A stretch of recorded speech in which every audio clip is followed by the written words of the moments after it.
Untuk teman-teman yang menonton kajian ini, jangan lupa bersalawat kepada Nabi kita Rasulullah Muhammad sallallahu alaihi wasallam.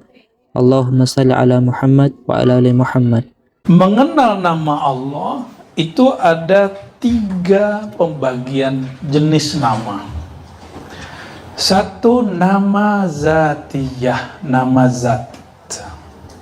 Nama apa? Nama zat. Bagi Imam Ghazali, Allah itu nama zat. Allah gitu. Oleh karenanya dalam thariqat guru saya di Sumatera yang diambil dari Jabal Abi Kubais Makkah, membaca nama Allah Ismul Jalalah, Allah itu disebut Ismul Zat, nama zat. Namun secara uslub Al-Asmaul Husna lebih tepat disebut Ismul Jalalah, nama keagungan. Fihim? Mafi? Baik. Isim apa? Isim zat. Isim zat ya. Ini versi Imam Baihaqi dan Imam Al-Ghazali. Ternyata sebelumnya atau sezaman dengan Baihaqi barangkali ada Abdul Qahir Al-Baghdadi, pengarang kitab Usuluddin, ya, yang beliaulah yang mengatakan bahwa Rabbu itu bagian dari nama Allah, ya. Jadi kalau yang nggak tahu, revisi aja, malunya apa sih merevisi?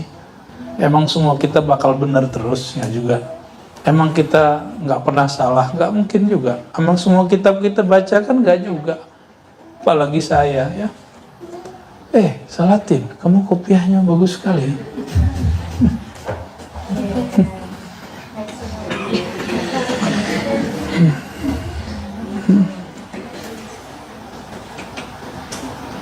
Oke.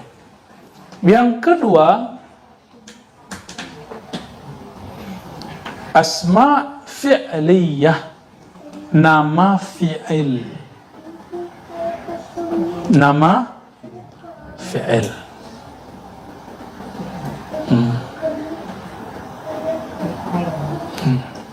Itu aja 2 lah, 2 aja lah cukup.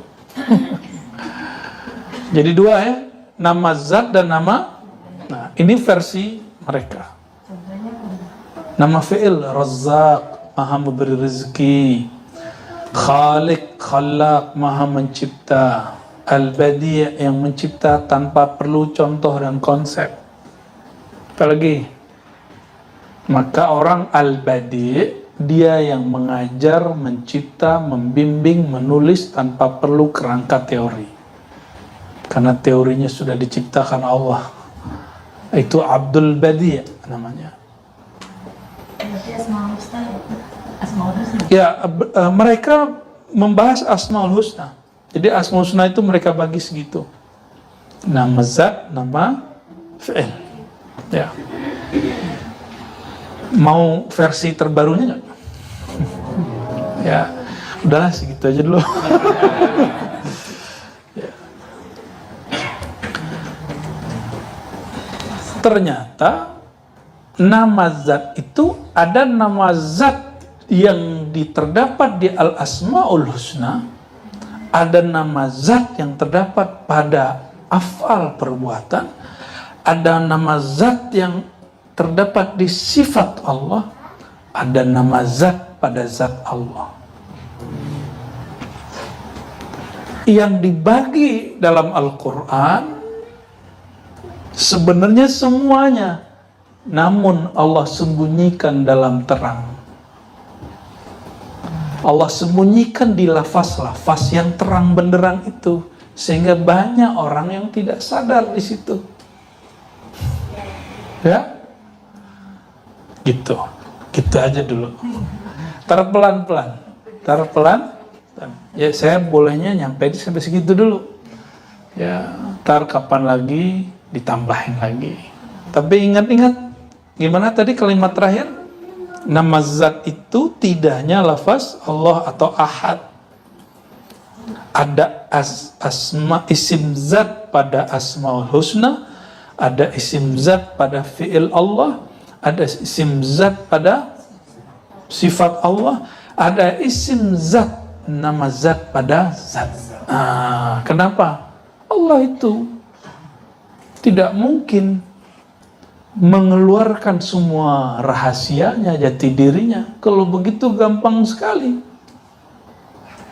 Ya, berarti Allah lebih mudah ditebak daripada alam semesta. Ya, gak menarik dong. Yang maha dicinta itu mesti misterius. Ya, cinta kita aja misterius, apalagi yang maha dicinta. Cinta di kolbu ini aja misterius, apalagi Allah yang menitipkan rasa cinta itu. Maka wallahi ayuhal ikhwa, ma al mahabbatu fi qulubina illa wahia nuqtatun bal nisf nutqah ya, nuqtah min nuri mahabbatillah. Jadi semua cinta di kolbu kita itu cuma paling setitik, setengah titik, atau seperseribu titik dari percikan titik-titik yang Allah berikan dari nur mahabbah cintanya. Ya, ini yang bikin kita senang sama orang, kita bersahabat sama orang, kita bersaudara. Jadi jangan kira cinta itu cuma lawan jenis, tapi ketika antum nyaman berguru, nyaman ini nyaman gak punya teman sampai gitu? Nanti kita lihat minggu depan datang lagi gak? Tapi ini sudah banyak deh, saya lihat sudah dari masa pandemi sampai hari ini yang bertahan banyak. Alhamdulillah, ini nikmat dari Allah, tandanya antum kepercik nurnya kenceng sekali. Ya. Dan nur itu ada an-nur az-zati, ada an-nur as-sifati, ada an-nur al-fi'li, ada an-nur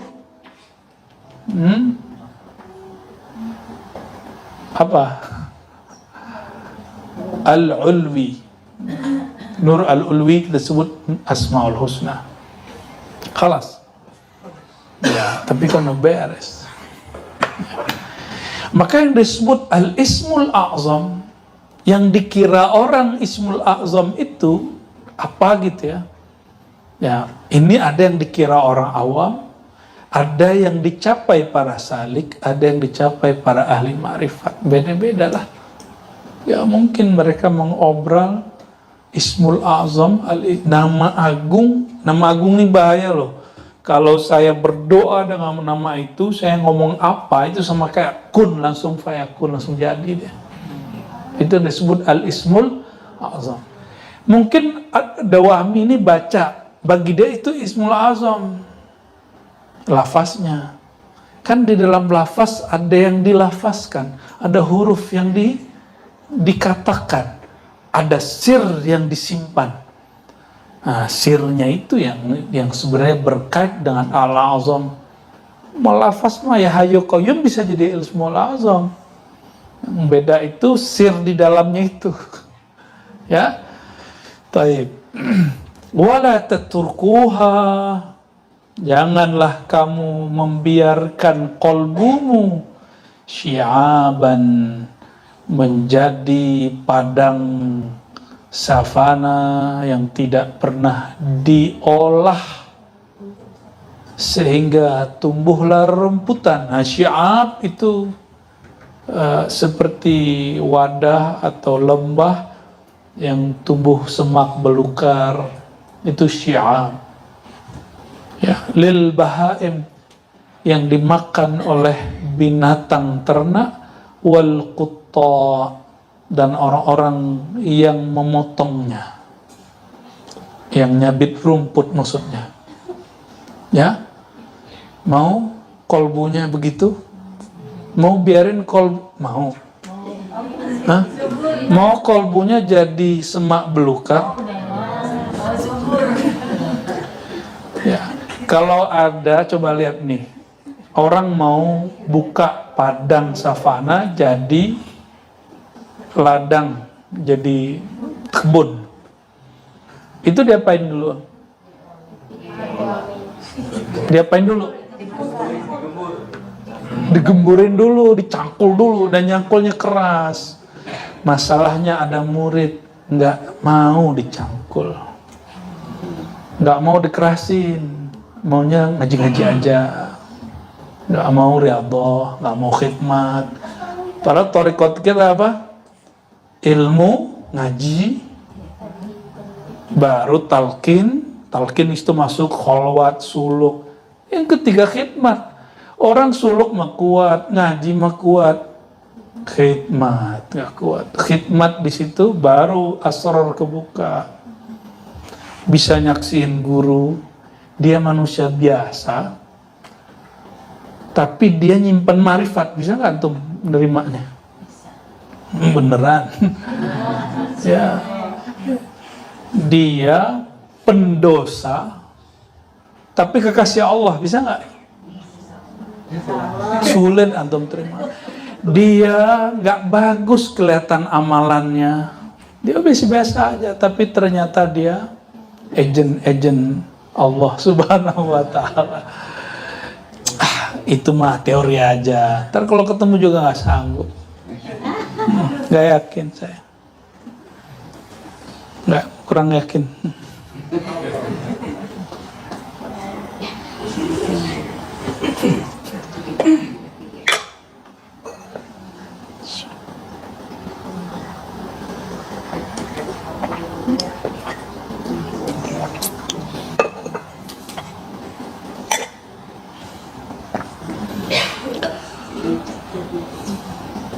Yang disebut bahaim dan qutta siapa? Bahaim itu nafsiyah bahimiyah, sifat tamak dalam diri. Qutta itu sifat buas di dalam diri.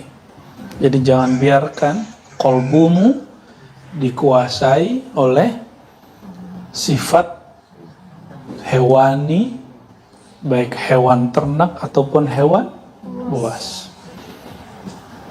Nah, jadi kalau di Quran ada kalimat ulaika kal an'am, mereka seperti binatang ternak, itu ini penjelasannya.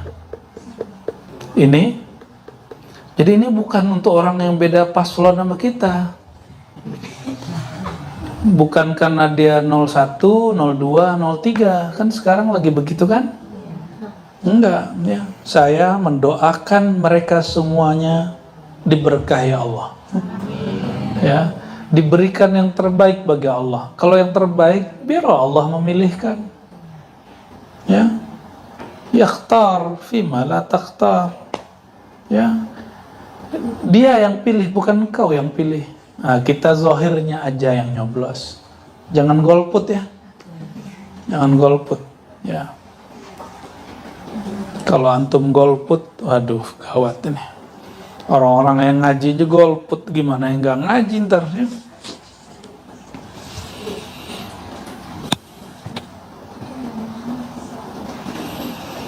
Allahumma sholli wa sallim alaihi. Salawat dulu. Lanjut. Nah, halaman 36.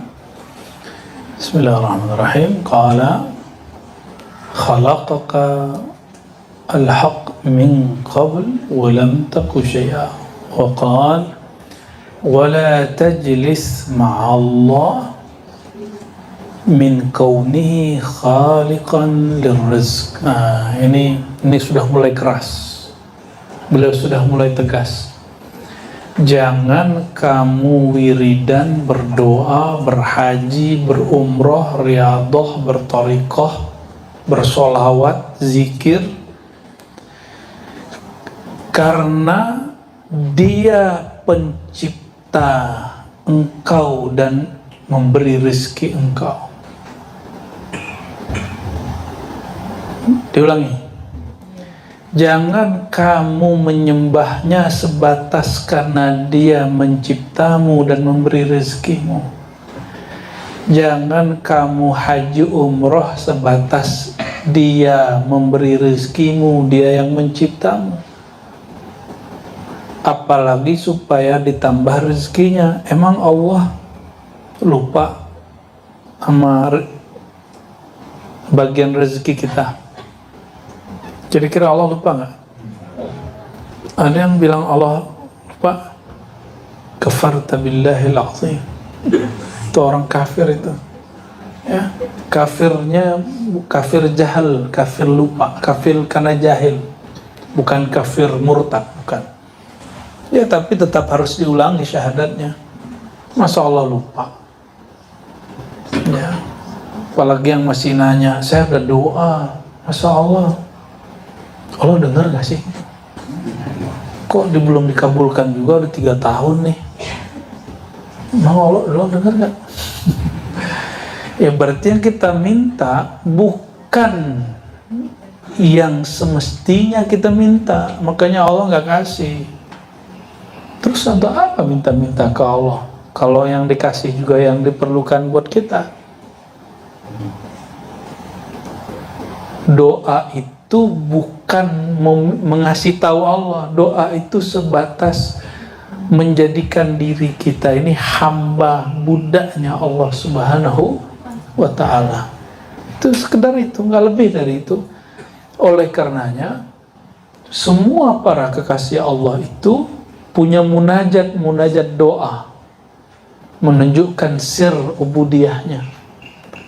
Sir ubudiyah hilang, nama ini muncul namanya walayah, kewalian. Itulah yang disebut murad. Murid kalau sudah hilang kudrat iradat, dia fana dirinya, nyatalah kudrat iradat Allah, bernama dia murad, yang dikehendaki Allah. Barulah itu diundang, wahai jiwa yang tenang, ya, kembalilah, irja'i, ya, ulanglah kepada Allah. Itu baru diundang, murad. Allah menginginkan dia, Allah menginginkan dia, baru dikasih nama. Irja'i ila rabbiki. Ada nama yang Allah buka, radiyah, mardiyah, mutmainnah, ya, itu nama yang Allah buka. Radiyah, mardiyah itu adalah salah satu sayap dari nur Sayyidina Muhammad sallallahu alaihi wasallam. Maka semua nama itu dari nur beliau. Ini metodologi nama. Kenapa ada nama ruh, nama kolbu, nama akal, nama badan, nama jiwa, semua ada di situ. Nah, khusus murad yang disebut oleh Imam Syekh Abdul Qadir Jilani, yang diingkari oleh orang-orang ahlu zahir yang ngakunya bertorikot, ngakunya bermuktabarah, tapi ternyata menolak konsep ini. Ya nggak apa-apa sama kita, cuma dia nggak punya bagian di sini berarti.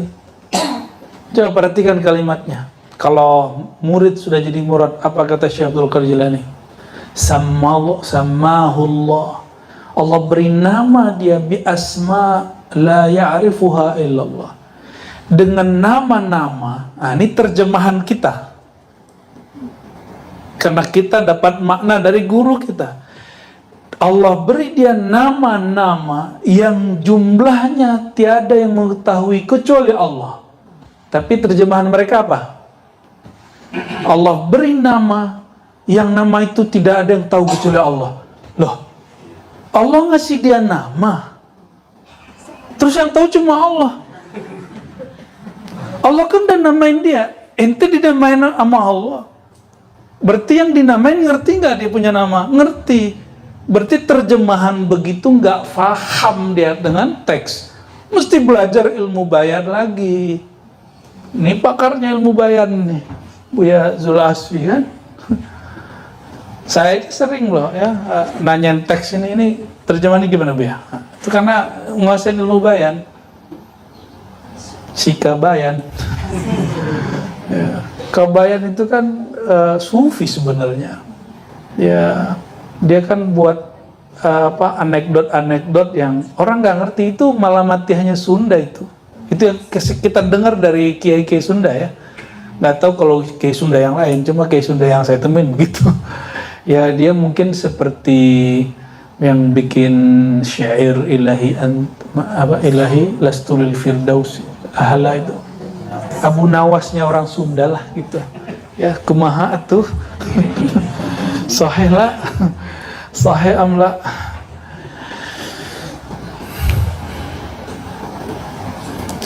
Jadi yang tepat apa? Samahullah bi asma, ya, Allah beri nama dia dengan nama yang banyak yang hanya Allah yang tahu jumlahnya. Gitu yang pas. Di Quran kan juga ada begitu, la ya'lamul ghaiba illallah, tiada mengetahui yang gaib kecuali Allah. Ternyata ditafsir, kalau Allah kasih tahu, maka ente juga bagian dari orang yang tahu. Maka mesti berta'alluq dengan Allah, baru tahu itu asrarnya Allah. Mesti ada koneksi dengan Allah subhanahu. Dan karena Allah itu batin, maka mesti berkoneksi dengan zahirnya. Dan Allah berzahir, bertajalli dengan nama sifatnya melalui nur Sayyidina Muhammad SAW, melalui sosok beliau dan pewaris-pewaris beliau sampai akhir zaman. Ya. Ini rahasianya kenapa kita mesti berguru, karena guru itu mewarisi nur Sayyidina Muhammad sallallahu alaihi wasallam. Al-ilmu nurun, kata Imam Waqi' kepada Imam Syafi'i, ilmu itu nur. Jadi yang disebut nur Muhammad itu ilmu tentang rahasia Sayyidina Muhammad sallallahu alaihi wasallam. La tajlis ma'allah, jangan engkau duduk amal, beribadah, berwirid, baca hizib karena engkau merasa Allah lah penciptamu, Allah lah yang memberi rezekimu. Kalau cuma sekedar begitu, belum masuk kepada thariqahnya beliau, thariqah mahabbah dan ma'rifat. Baru thariqat orang awam. Orang awam kalau haji umroh ngapain? Ngaduin dunianya. Orang awam sholawat untuk apa? Coba, masih banyak kan yang ngomong gini, lu sih gak sholawat maka hidupnya susah. Oh, jadi kalau sholawat hidup senang gitu. Seandainya ente sholawat hidupnya tetap susah gimana? Masih sholawatnya ente sih gak zikir maka jiwanya gelisah. Seandainya masih gelisah, tetap zikir nggak? Kira-kira gimana? Berarti kita zikir belum tulus kepada Allah, belum ilahi anta maksudi. Ilahi anta maksudi itu, teman-teman, itu munajat. Itu munajat muncul dari orang yang sudah dimi'rajkan kepada maqam al-ikhlas. Al-ikhlas itu makomnya di aras, bukan di langit. Jadi gak gampang, aneh ikhlas itu mah bahasa orang kita ya. Gue ikhlas gitu ya. Ternyata ikhlas orang kita apa ya? Ya. Gue ikhlas gak apa-apa gitu. Ikhlas kok ngomong-ngomong ya. Allahumma sholli ala Sayyidina Muhammad. La tajlis ma'allah, jangan duduk zikir berwirid karena engkau merasa Allah sebatas penciptamu, pemberi rezekimu. Wala min jihati faraghihi minhu, atau engkau ya selesai dari diberi rezeki, wa wa'dihi bihi, karena engkau dijanjikan sesuatu, surga kah, amalan kah, pahala kah, wa qasamihi alaihi, atau dibaginya rezeki, pahala, segala macam, surga kepadamu. Seandainya rezeki itu tidak ada, surga itu tiada, masihkah engkau menyembahnya? Kan ngomong seandainya, ada yang salah paham, ente kafir, masa surga nggak ada? Kok nggak nyambung? Nggak nyambung tuh orang, IQ-nya kurang memang ya. Sebelum surga neraka dicipta, Allah sendiri atau sudah ada surga neraka yang lain? Berarti dulu, sekarang, nanti Allah masih sendiri nggak? Kira-kira bener nggak nih? Allah sekarang rame apa sendiri? Lagi ramai nggak nih? Ini yang disebut oleh Ibn Arabi al-wahda al-mutlaqah. Ini yang dikafir-kafirkan orang. Emang begitu kafir? Kan itu makna qul wallahu ahad. Kan itu makna wa ilahukum ilahu wahid. Kalau nggak paham, tawakuf, diam aja dulu, dengerin dulu maksudnya Ibn Arabi itu apa. Jangan mentakfir-takfir, ya. Udah begini masa zaman, orang menolak Ibn Arabi. Antum coba lihat, di saat umat Islam 50 tahunan yang lalu, 100 tahun yang lalu menolak kajian Ibn Arabi, kajian Ibn Arabi diambil orang Barat, diambil di Khalsan, diambil oleh Philosophe Hong, ya, orang mana itu ya, orang Fransai, orang Prancis, diambil oleh siapa tuh, gimana bacanya bahasa Jerman tuh, Animer, Schimel, apa gitu bacanya ya, bener ya, tolong dibenerin, bukan bahasa kita soalnya. Diambil oleh mereka, dipakai oleh mereka. Bahkan ada seorang pakar kristolog di Italia itu mengatakan, ya, Ibn Arabi telah menyelamatkan doktrin kita yang tadinya nggak bisa dijelaskan, nggak bisa terjelaskan, dijelaskan konsep tajalli, konsep kasih sayang. Karena orang-orang Kristen yang murni sampai hari ini masih ada, itu nggak percaya Tuhan itu 3, Tuhan tetap 1. Tuhan itu 1, ya. Saya nggak tahu kalau orang-orang awamnya Kristen, ya. Tapi yang saya kenal beberapa romo-romo pendeta itu bilang Allah saya 1 katanya. Orang Kristen nyebut Allah loh, bukan Allah. Allah itu mungkin orang Batak, orang Cina yang berkristen karena dia nggak belajar bahasa Arab. Kita maklumi, nggak ada masalah juga. Kenapa? Kristen Libanon, karena Kristen itu maju di Libanon dan di Mesir, itu kalau baca nama Allah, Allah Ta'ala. Hah? Allah. Sudah pernah baca Injil bahasa Arab belum? Saya sudah pernah. Antum takut baca Injil? Saya koleksi Injil loh. Injil versi Katolik, Protestan, kita koleksi. Weda, koleksi saya. Pengen tahu ajaran mereka apa, ajaran Lause, Taoism, Konghucu, pengen tahu ini ada nggak kesamaan? Kalau ada nggak perbedaan? Kalau udah begitu, kira-kira titik temunya di mana? Titik perbedaan di mana? Ya biasa kerja-kerjaan orang kurang kerjaan. Taib. Walakin ijlis ma'ahu, tetapi duduklah bersamanya, berzikirlah, berwiridlah, bertorikotlah, bertasawuflah, berhaji umrohlah, qiyamul lail, bangun malam harilah, bersedekahlah, ala annahu malikun mukhtar, karena dia mutlak pemilikmu, dialah yang menguasaimu, yang memilihkan sesuatu untukmu. Yatasarrafu fi mulkihi kaifa yasha. Sembahlah dia karena dia mutlak menguasai kekuasaannya, dan kita ini bagian dari kekuasaannya. Wa anta ghairu multafitin ila syai'. Kalau sudah begitu, jangan melirik lagi kepada selainnya.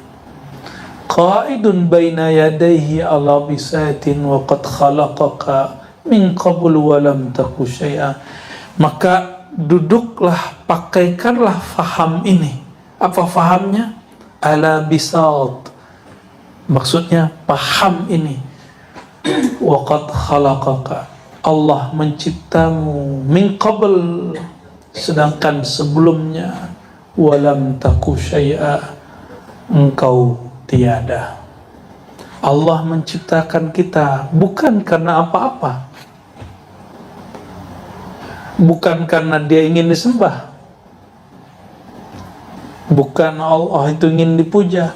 Maka sembahlah Allah bukan karena engkau ingin ditambah rezekimu, bukan supaya masalahmu selesai, bukan karena badanmu ingin sehat.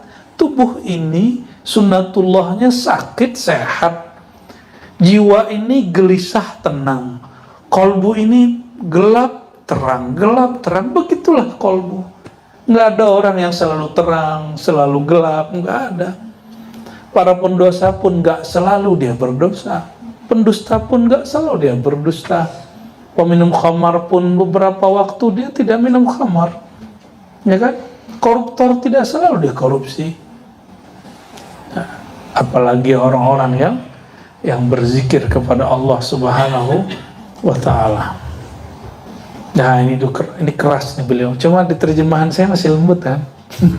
Oh, keras ini, beliau ini keras sekali. Kalau ingin masuk ke hadirat Allah, diundang oleh Allah, berzikirlah engkau, tidak ada lagi noda itu. Jadi ternyata noda bagi orang awam, dosa mata, dosa telinga, dosa kaki, dosa kemaluan, dosa perut. Tapi noda begini kecil bagi mereka, tetap ini dianggap dosa. Noda yang paling besar adalah noda yang dipandang oleh Allah. Allah memandang ke tubuh atau memandang ke kolbu. Nah, jika di kolbu ada niat selain Allah, itu yang Allah pandang. Mau ketemu seseorang yang spesial, Dawamin kan jomblo. Ingin ketemu seseorang yang spesial, di wajahnya ada jerawat, itu dibedakin itu. Ya, dempul, ya kan? Ingin ketemu seseorang yang kita senangi, baju kita ada nodanya, ganti gitu. Kenapa? Li'annahu yanzur ila mazahirina, ila wujuhina. Karena tubuh ini, pakaian ini, muka ini jadi objek dia. Sehingga ketika kita memakai pakaian atau bergaya, bermodel, berstyle yang kira-kira mengganggu mata dia, kita nggak mau. Coba bawakan itu kepada Allah Subhanahu wa Ta'ala. Jangan berhenti di makhluk. Allah tidak pernah berhenti memandang kolbu. Tapi ada saatnya dia memandang, tapi dia memalingkan pandangannya. Nah, ini bahaya itu kalau Allah sudah palingin. Di situ mulai gelisah, ya. Maka cari lagi perhatiannya, panggil lagi namanya, ya. Lihat anak kecil, dia panggil-panggil orang tuanya gak dengar, dia gelisah. Ketika orang tuanya melirik, dia mulai senang lagi. Lihatlah seorang istri, seorang suami, ketika pasangannya tidak melirik dia gelisah. Coba panggil lagi dengan panggilan yang dia suka. Jangan, hoi. Gak begitu manggil orang yang kita suka, yang kita senangi, yang kita ingin mendapatkan pandangan dia. Apalagi Allah Subhanahu wa Ta'ala. Maka ud'ullah, panggillah Allah, awid'ur Rahman, panggillah dengan nama Ar-Rahman. Ayyaman tad'u falahul asma'ul husna. Dengan nama mana saja, kan dia punya nama yang indah. Ambillah nama itu, dengan nama yang indah itu. Nur inilah yang kemudian dipercikan kepada kita, maka semua kita senang dengan nama-nama yang indah. Ya, maka orang mau nyalek itu sengaja mau haji dulu biar ada depannya hak gitu. Habib, ayo haji, sorry. Biar ada haknya itu, karena hak berarti ini soleh nih gitu. Kenapa S-nya nggak masuk, sholat ya kan? Kan seru tuh, bisa banyak tuh depannya. Mandi wajib kan, MW. Allahumma salli alaihi. Allahumma salli alaihi. Jadi carilah perhatian Allah Subhanahu wa Ta'ala. Jadi kita zikir itu nyari perhatian Allah. Bukan kita lagi ada hajat. Allah sudah menyediakan semua hajat kita, tinggal kita usaha. Ini sudah ditaruh nih, ambil. Kita mau ambil atau tidak? Maka orang kaya, orang yang rajin ngambil jatahnya. orang yang miskin, orang yang tidak menggunakan kasab dia, usaha dia. Kasab inilah yang nanti dipertanggungjawabkan. Dan kasab ini tunduk kepada kudrat iradat Allah Subhanahu wa ta'ala. Nah, jangan salah nih. Semuanya tunduk dalam kudrat iradat Allah. Bukan berarti kita mesti fatalisme serta takdir, enggak. Allah berikan satu kesadaran namanya kasab. Laha ma kasabat wa 'alaiha maktasabat. Bagi jiwa manusia ada satu kesadaran namanya kasab, usaha. Ya. Nah, kasab inilah yang kemudian dikeluarkan istilahnya oleh Imam Al-Arif Billah fi ilmil kalam Sidi Syekh Abil Hasan Al-Ash'ari. Jadi jangan salah, Al-Kutub itu tidak hanya sufi, juga kutub di kalangan ahli kalam. Kalau belum nggak kutub nggak bisa ngeluarin istilah-istilah begitu, bid'ah dia. Dia mesti dapat ilham dulu baru bisa dikeluarin. Ya, itulah dahsyatnya para imam, para imam-imam kita. Baik. Lanjut, sekuat. Maghrib jam berapa Dawami? Selama.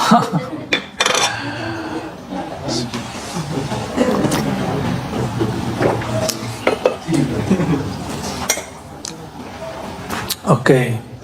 Ma la yaqa' fihi al-'arifun, yang tidak terjadi pada ahli ma'rifat.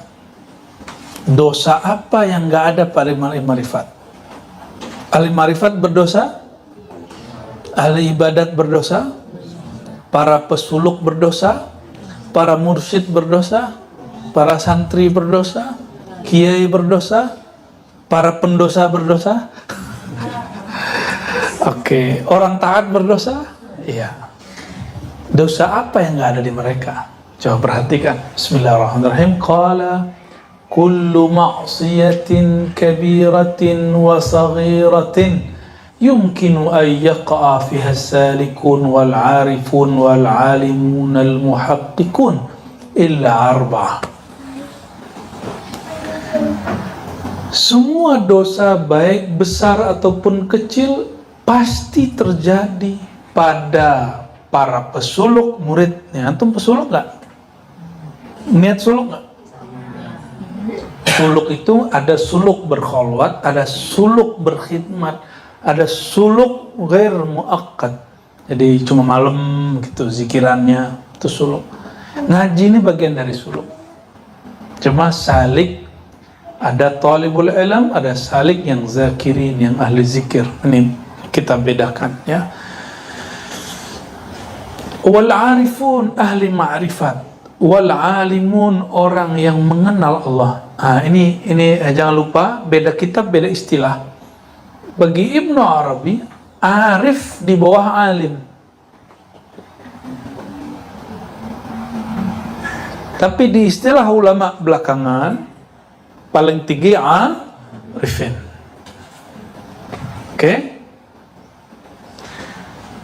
Sama, baca kitab Sirrul Asrar, syariat, tarekat, ma'rifat, hakikat. Hakikat yang disebut paling tinggi. Karena hakikat itu ke ilmu, ma'rifat ke arifin. Nah, ini yang dipakai oleh Ibn Arabi. Ibn Arabi berkiblat kepada Syekh Abdul Qadir Al-Jilani. Gitu.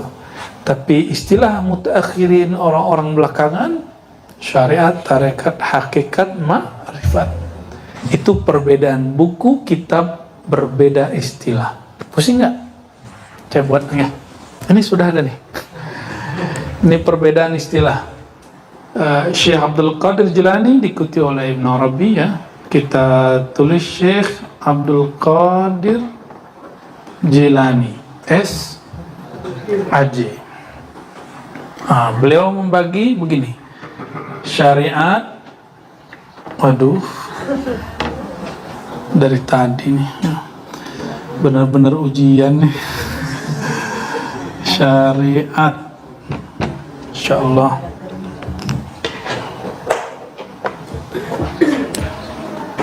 Nanti yang khidmat setiap hari apa nih, Selasa, cek dulu. Siapa tahu lagi Buya Aldami lagi datang awal dosennya kan. Syariat, orangnya namanya fuqaha.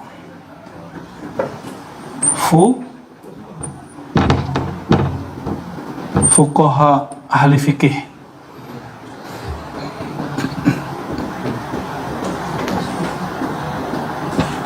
Thariqah, tarekat, nama orangnya apa? Salikun. Orang yang salik. Lupa kasih baris ya. Fuqaha, salikun. Terus ini versi Syekh Abdul Qadir Jalani. Ma'rifat dulu. Kalau versi beliau ma'rifat disebut arifin. Terus baru hakikat disebut apa? Alim.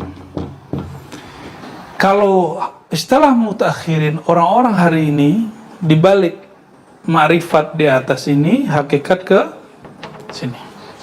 Nah, biar nggak salah ya. Nah, Ibn Arabi ngikutin Syekh Abdul Qadir Al-Jilani.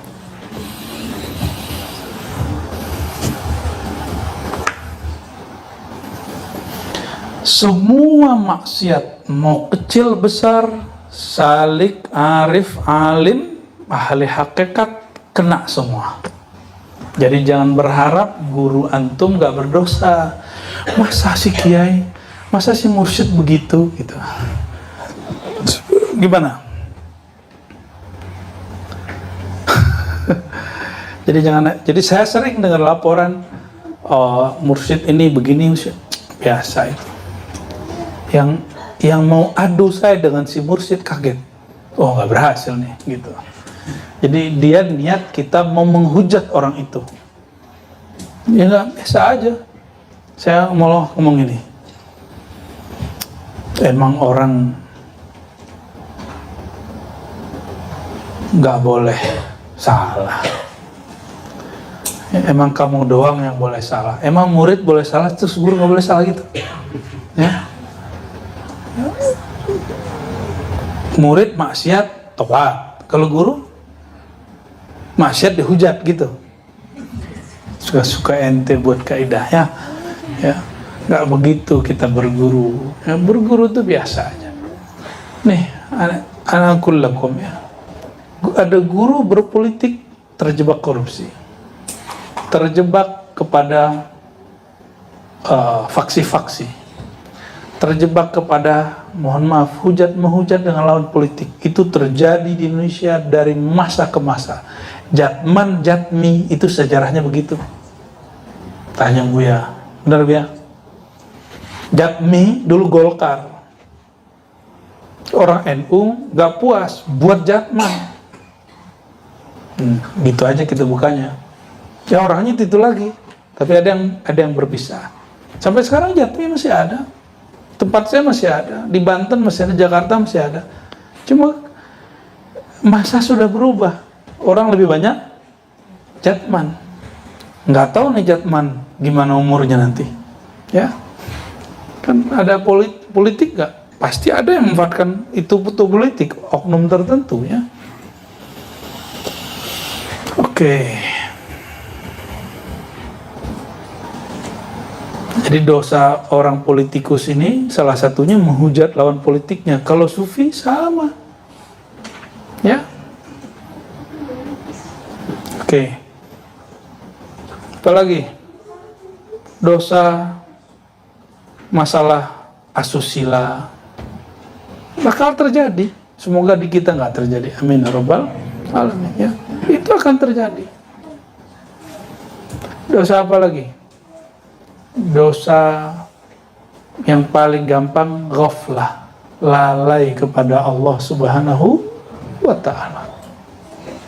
Jadi itu akan terjadi semua, baik di gurunya, di muridnya, di walinya, dalam marifatnya. kejadian semua. Jadi jangan ngomong gini, masa si wali begitu, masa si mursyid begitu. Ente aja yang jadi walinya, ente aja yang jadi mursyidnya, ya. Nah, kecuali empat dosa batin yang nggak akan ada. Ini urusan batin ya, bukan dosa zahir. Pertama, kizib, berbohong, ya.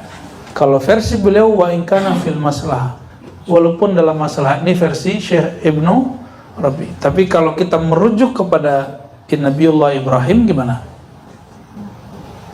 Terjadi.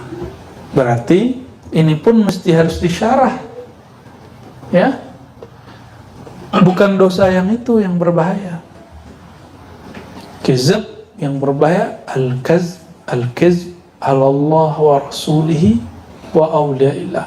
Berbohong atas nama Allah, berbohong atas nama Rasulullah, berbohong atas nama aulia Allah. Itu yang dimaksud, ya. Nabi Ibrahim pernah berbohong? Berapa kali Nabi Ibrahim berbohong? 3 ya. 1, masalah ngancurin patung. Yang 2, sakit, aku sakit gitu, padahal nggak sakit kan. Ketiga, menyebut istrinya saudari, ya kan? Itu bohong nggak? Bohong. Dan maslahat nggak?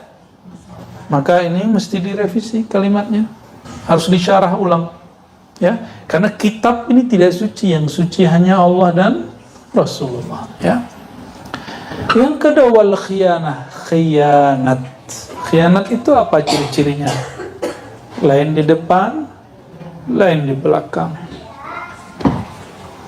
Pernah khianat nggak? Tanya sendiri ke kolbu kita. Pernah ngomongin guru nggak depan, di belakang guru? Kalau pernah, antum tobat nasuha. Itu dosa paling besar. Baru ke guru mursyid kita, apalagi nanti antum ketemu Imam Mahdi, ketemu wali kutub yang lebih besar lagi. Maka mengomentari orang itu, lihat-lihat untuk komentar, ya. Bagus sih, tapi pasti ngomong tapi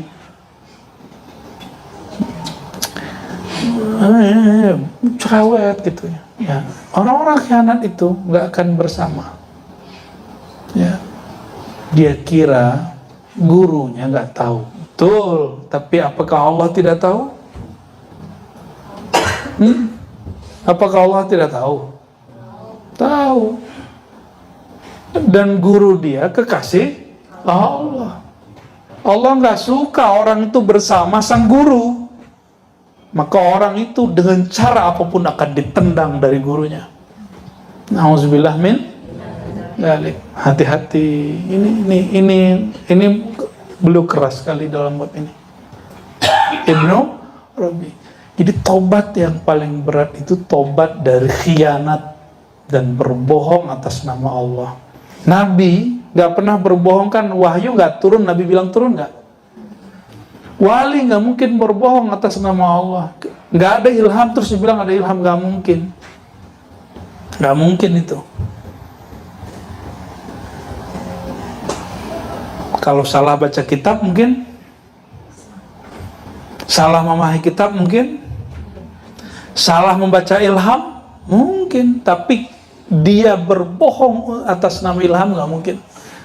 Karena itu sifat para nabi. Nabi tidak pernah berbohong atas nama wahyu. Kalau nggak, untuk apa Nabi ngomong gini ke perempuan yang bertanya, wahai Rasulullah, saya ada masalah begini. Nabi bilangnya apa? Oh, dan kamu besok datang. Besok datang sampai lebih dari sebulan, 40 hari. Ternyata Nabi hanya ingin diajar 3 kata, insya Allah.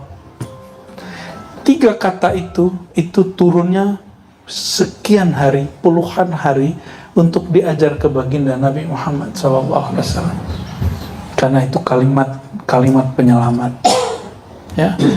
Kalau Allah berkehendak, kalau Allah nggak berkehendak, nggak bisa, ya. Dan yang ketiga, khalful wa'd, melanggar, mengingkari janji. Bedakan orang mengingkari janji dengan lupa janji. Kalau lupa mungkin, kalau mengingkari, kalau wali gak mungkin. Ya, sengaja dia. Kalau lupa mungkin.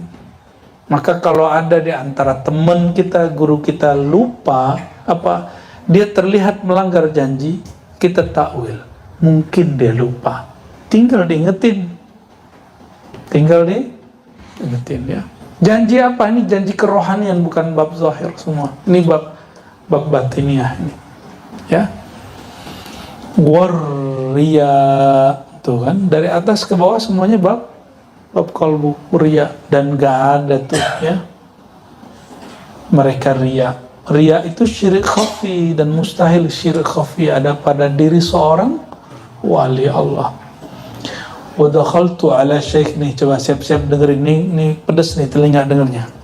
Dakhaltu ala syekh fasami'tu yakdzib fasaqata min aini. Aku mendatangi satu syekh dan aku dengar dia berbohong dalam bab ilham. Dalam bab apa? Ilham, ya. Maka gugurlah dia kehormatannya dari pandanganku. Wa dakhaltu ala syaikhin akhar, ini yang pedas. Aku mendatangi seorang syekh, fara'aituhu yashrabul khamra. Aku lihat dia minum khamar. Tuh kan pusing antum kan? Syekh mursyid minum khamar, gimana cerita gitu? Falam yaskut min aini, tapi dia tidak jatuh kehormatannya di pandanganku. Kenapa? Dia tidak melakukan empat yang tadi. Dia pendosa zahir, bukan pendosa batin. Wa da'autu lahu, aku berdoa kebaikan untuknya. Bisa begitu? Ya. Yang pertama mutasyayikh, yang kedua malamatiyah. Inilah malamatiyah. Yang pertama mutasyayikh, syekh palsu berjubah mursyid. Yang kedua mursyid berjubah pendosa. Dia berjubah. Kenapa dia begitu? Supaya orang membenci dia. Saya punya seorang guru, supaya dia nggak dijadikan guru sama orang, dia main togel gitu, pasang togel dia. Kabur muridnya, betul kabur muridnya. Tapi yang ngerti enggak. Yang ngerti tahu, oh ini biar kita kabur ini. Nggak ada yang begitu. Ya. Makanya beberapa kekasih Allah itu gak sanggup diikuti muridnya.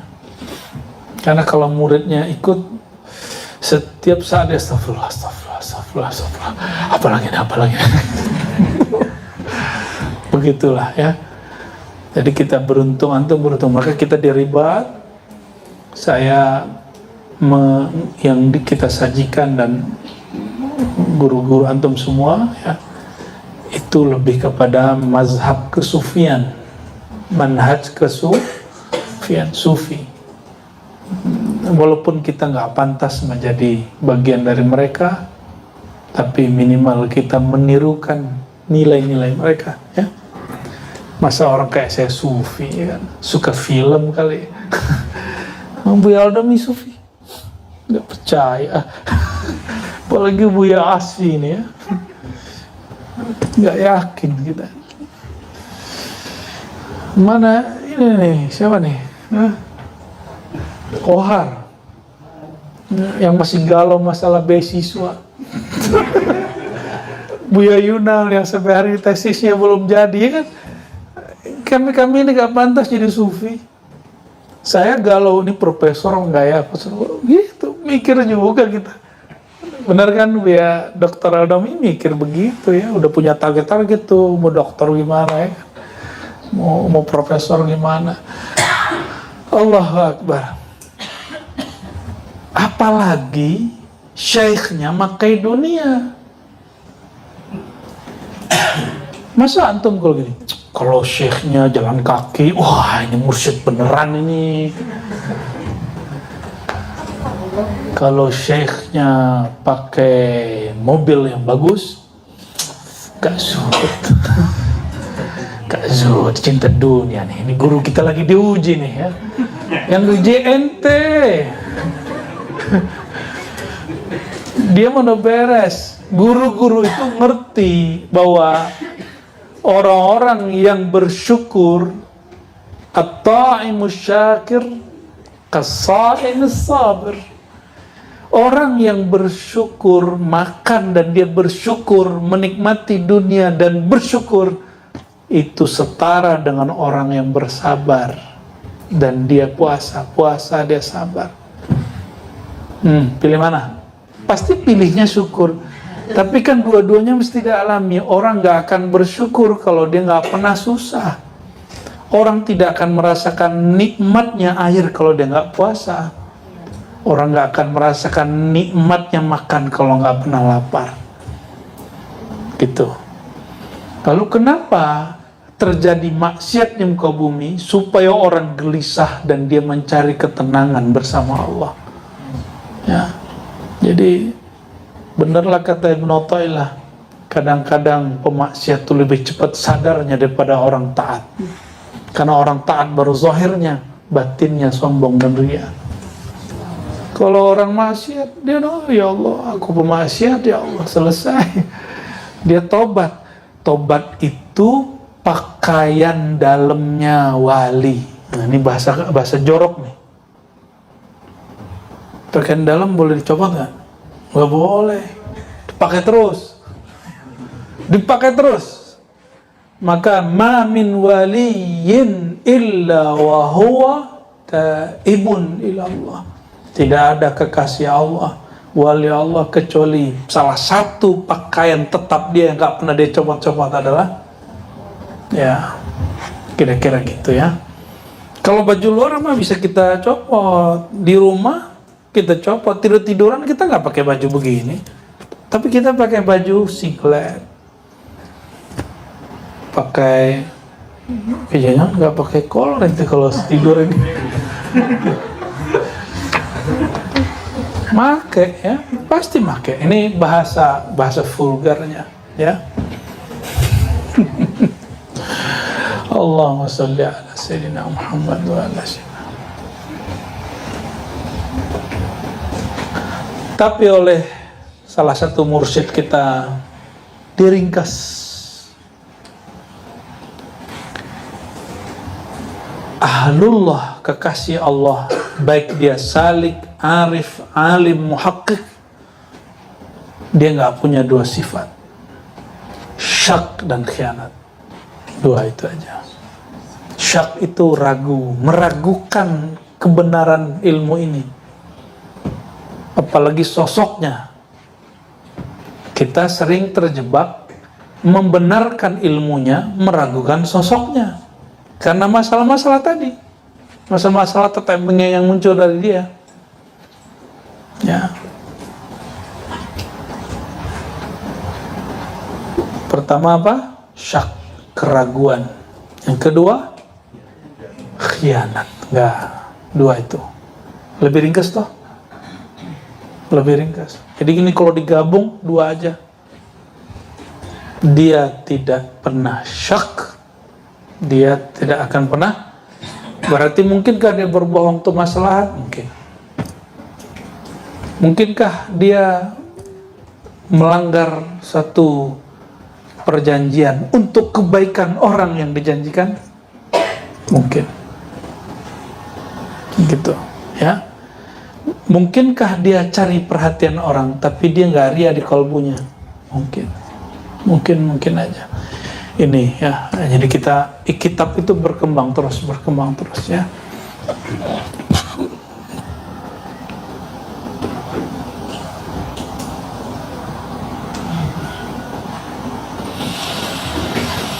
Masya Allah, ini kitab pilihan Buya Asfi, ini ngeri-ngeri bahasanya. Ini Buya tanggung jawab nih Buya. Udah dulu lah ya. Barangkali itu teman-teman, salah satu daripada kitab yang kita ajarkan di tempat kita ini. Berarti sudah berapa kitab tasawuf yang kita ajarkan di sini Bu ya? Mulai dari awal Bu ya, Khatmul Auliya, Awariful Ma'arif, Zubat Tasawuf, Ibnul Is, Izzuddin bin Salam, Hikam, Tahadus bin Ni'man ya, mensyukuri nikmat. Al-Anwar Qudsiyah, Lawakil Anwar, yang mana Bu ya? Al-Anwar Qudsiyah dari 6. Apa lagi? Arsalah Kusyairiyah on progress, karena sesekali aja, karena sudah ada kajiannya dulu di ini. Al-Ma'arif sudah disebut tadi. Apalagi Al-Bahrul Mawrud dulu ya, Qawaidut Tasawuf udah 9. Apalagi Al-Ghunyah, Al-Minah 10, Sirul Asrar Nubiyah ya. Apalagi Buya sih, apa yang belum di-upload tuh, upload aja. Al-Minan ada direkam ya, direkam, upload. Ini kok gak di-upload ini, upload ya semua, biar gak hanya antum yang mendapatkannya ya. Kalau kita gak isi ruang kosong di sosial media ini, mereka yang isi, kita bantu isi ya. Kita ini siapalah, tapi kita berharap semoga satu titik itu dihargai Allah seperti seekor semut yang sampai hari ini Allah hargai, tidak boleh dibunuh karena dia ikut membawa satu tetes air untuk memadamkan apinya Nabi Ibrahim. Anggaplah kita ini semut, tapi semoga ini berkesan. Yang Allah pandang itu keinginan kolbunya, bukan karyanya semata ya, karya juga. Alhamdulillah nih, berarti Sirul Asrar ulang lagi Bu ya, dan di live kan dia, atau direkam posting ulang ya. Udah, kitab-kitab ini mesti kita sebar-sebar maknanya. Kalau ada keliru kita perbaiki, nggak apa-apa kok. Emang antum harus menunggu maksum dulu, terpelihara dari dosa dan salah? Lo kapan begitu? Kapan jadinya begitu? Ya, itulah sebabnya Syekh Sulaiman Zuhdi dikritik orang, kenapa engkau angkat mursyid yang belum kamil mukammil? Apa jawaban beliau? Linashrin nafa, supaya manfaat menyebar luas. Nanti Allah yang sempurnakan mereka. Ya. Jadi di Thariqat Naqsyabandiyah Khalidiyah mursyid tidak satu. Ini aneh kasih tahu antumnya. Saya nggak mau tahu di luar thariqat lain terjadi perdebatan di zawiyah mereka bahwa mursyid dari mursyid yang dulu satu doang. Itu urusan mereka. Kita bisa berargumen bahwa itu salah sebenarnya. Kenapa? Kan dari awal orang yang menggabungkan dua thariqat itu, satu thariqat Qadiriyah dan Naqsyabandiyah, namanya Syekh Ahmad Khatib Sambas, punya murid banyak. Syekh Abdul Karim Bantani, Syekh Talha, ada Syekh Abzim Madura, apa tuh, banyak sekali sampai ke Bima. Berarti beliau mursyid ngangkat banyak mursyid. Syekh Sulaiman Zuhdi ngangkat lebih dari 100 mursyid. Syekh Khalid, Maulana Khalid Al-Baghdadi Summa Dimashqi mengangkat puluhan mursyid. Ya boleh kok. Yang sempurna hanya Allah. Maka kamil mukammil itu bahasa lisan, bahasa hakikatnya kamil mukammal. Apa beda kamil mukammil dengan kamil mukammal? Kamil mukammil dia fa'il muta'addi, tapi maknanya bukan muta'addi, dia mukammal, yang menyempurnakan, bukan, tapi yang disempurnakan. Jadi saya walaupun baca mursyid kamil mukammil, tapi dalam hati saya memaknainya kamil, sempurna, mukammal, disempurnakan oleh Allah Subhanahu wa Ta'ala. Ya, jadi jangan cari mursyid sempurna, carilah mursyid yang dilengkapi ilmunya oleh Allah Subhanahu wa Ta'ala. Dan Allah kalau melengkapi, Allah kurangi orang itu, karena kesempurnaan hamba kekurangannya, ya, kesucian hamba dengan kotornya dia, usulnya hamba dengan keputusasaannya dari selain Allah. Bahkan dia putus asa dari mursyidnya, dari gurunya, dari silsilahnya, dan ujungnya hanya kepada Allah Subhanahu wa Ta'ala. Kira-kira begitu, ya. Selamat tersesat di jalan kebaikan. Wassallallahu ala nabiyyil haq nabiyyina Muhammad sallallahu alaihi wasallam wa ala alihi wa ashabihi ajma'in.